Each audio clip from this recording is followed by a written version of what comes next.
In today's video, I'm going to teach you how to change the font size, and font color in Microsoft Word. Formatting your text properly is one of the most important parts of creating a clean and professional document. Whether you are working on a school assignment, a business report, or a personal letter, adjusting the font style, size, and color helps improve readability and gives your document the right tone and appearance.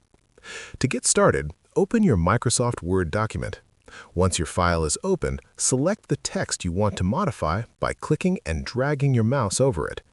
If you want to change the formatting of all the text in your document, you can press Ctrl and A on your keyboard to select everything at once.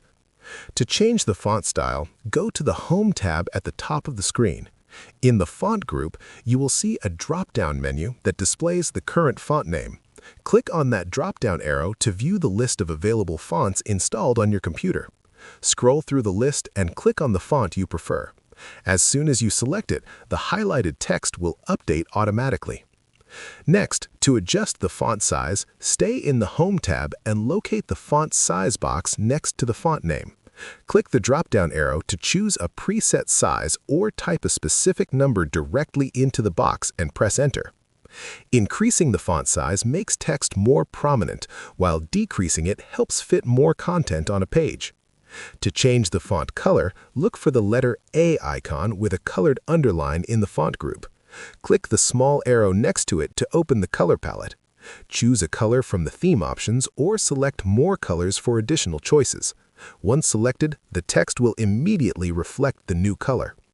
If you make a mistake, you can quickly undo the change by pressing Ctrl and Z on your keyboard. By mastering these simple formatting tools, you can enhance the clarity, emphasis, and visual appeal of your documents. Proper font selection and styling can make a significant difference in how your work is presented and perceived. If you found this video helpful, let me know in the comments. Give it a like, subscribe to the channel, and don't forget to hit the notification bell.